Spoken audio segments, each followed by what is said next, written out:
Jumat 5 September 2025 jadi hari terakhir dari tenggat waktu atau deadline bagi pemerintah memenuhi 17+8 tuntutan masyarakat sipil. Lebih lengkap kita bahas bersama diaspora Indonesia di Denmark, Salsa Erwina. Selamat siang waktu Jakarta, Mbak Salsa. Selamat siang, Mbak Linta. Mbak, ini jadi hari terakhir. Hari ini hari Jumat, tepatnya kalau saat ini udah pukul 12, pukul 41 waktu Indonesia Barat. Anda yakin semua bisa dipenuhi tuntutan 17+8 untuk hari ini? Kalau secara fakta sih pasti nggak yakin ya Mbak Lintang ya, karena ini progresnya terlalu lambat gitu. Kalau menurut saya pribadi, dan ini ada beberapa banget yang sebenarnya mudah untuk dicapai, tapi masih nggak dilakukan. Tapi namanya kita sedang berusaha untuk benar-benar mengubah gitu ya ke arah kesejahteraan masyarakat. Kita nggak boleh kehilangan harapan tentang semua tuntutan-tuntutan kita ini. Mbak Salsa, ini kan ada 17+8, ada tenggat waktu yang pendek dan juga yang panjang untuk reformasi dengan tenggat waktu Agustus tahun 2026. Untuk yang hari ini saja, yang Mbak Salsa pandang bisa dikerjakan secara cepat, yang possible begitu untuk dilakukan saat ini, yang mana Mbak? Ini sebenarnya yang udah mungkin 80% lah ya Mbak Lintang untuk segera bisa dicontreng gitu. Sudah sukses itu kan tentang pecat politisi yang pernah menyinggung masyarakat kan. Dan semuanya sudah melakukan, ada kecuali satu partai ya. Jadi Nasdem, Golkar, Partai Amanat Nasional, yang lain-lain tuh sudah secara proaktif melakukan udah di awal minggu tuh Mbak. Berarti mereka juga mendengarkan kan aspirasi kita dari awal dan udah bertindak cepat untuk memecat gitu. Nah ini ada satu PDI Perjuangan yang sampai hari ini belum ada pemecatan kepada anggotanya yang pernah menghina masyarakat, yang pernah bilang kalau tidak mau disamakan dengan rakyat jelata gitu ya. Dan juga ada juga tuh yang pernah bilang kalau memang mau mensahkan sesuatu itu harus melalui izin dari ketua umum. Sebenarnya kalau ini aja udah dilaksanakan, udah ada satu poin yang sebenarnya bisa tercapai, tapi jadi nggak bisa karena adanya kelambatan dan ketidaktegasan dari PDIP Perjuangan. Kedua menurut saya juga sebenarnya RUU perampasan aset ya Mbak Limpang, walaupun itu memang agak jangka panjang, kita taruh di jangka panjang, tapi sebenarnya ini adalah salah satu yang memang sudah siap gitu untuk udah ready lah karena udah dibahas bertahun-tahun, udah lama sekali. Dan DPR pun gitu ya di masa lalu pernah kok menggolkan RUU Pilkada dalam waktu semalam gitu. Jadi sebenarnya bisa kalau memang ada kemauan dan ada itikat untuk benar-benar mewujudkan apa yang dimaui oleh masyarakat.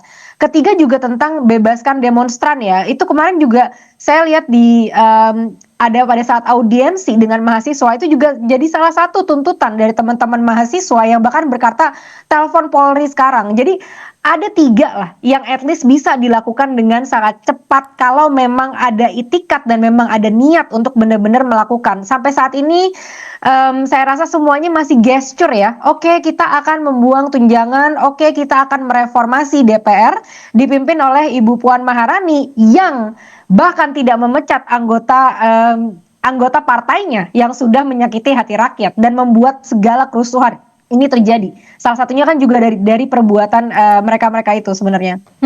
Mbak Salsa, kalau semua ini tidak bisa dipenuhi begitu, bagaimana? Apakah ada langkah lanjutan yang menurut Mbak Salsa bisa dilakukan begitu? Ya, pasti karena ini semua kan sebenarnya suara dari masyarakat dan kita kembalikan lagi Mbak Lintang kepada masyarakat gitu ya. Justru adanya tuntutan ini kita tidak ingin adanya destabilisasi gitu kan. Jadi dengan adanya demo yang sampai chaos dan lain sebagainya itu kan akan berimpact buruk yang sangat panjang kepada Indonesia. Makanya kita adakan tuntutan sehingga bisa terlihat nih tuntutan, bisa terlihat itikat-itikat baik dari DPR itu sendiri gitu. Dan hari ini pun kita masih ada aksi piknik secara damai dari BEM. Hari Minggu nanti masih ada aksi jalan damai di CFD dan lain sebagainya. Karena yang perlu diingat oleh pemerintah Indonesia, masyarakat adalah penggerak ekonomi dari bangsa ini. Jadi jangan sampai ketidakpercayaan terhadap pemerintah itu nanti berimpact yang buruk terhadap hal-hal lainnya gitu. Di ketidakpercayaan memunculkan orang ada potensi misalkan tidak mau bayar pajak, karena ini yang paling banyak dikatakan oleh teman-teman di komen gitu ya, sudah saya nggak mau bayar pajak lagi, atau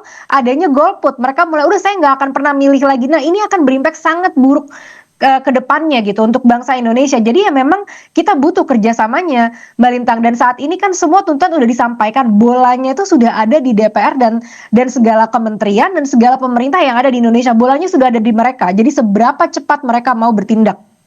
Jadi jangan sampai jadi bumerang dan mengembalikan kembali kepercayaan masyarakat.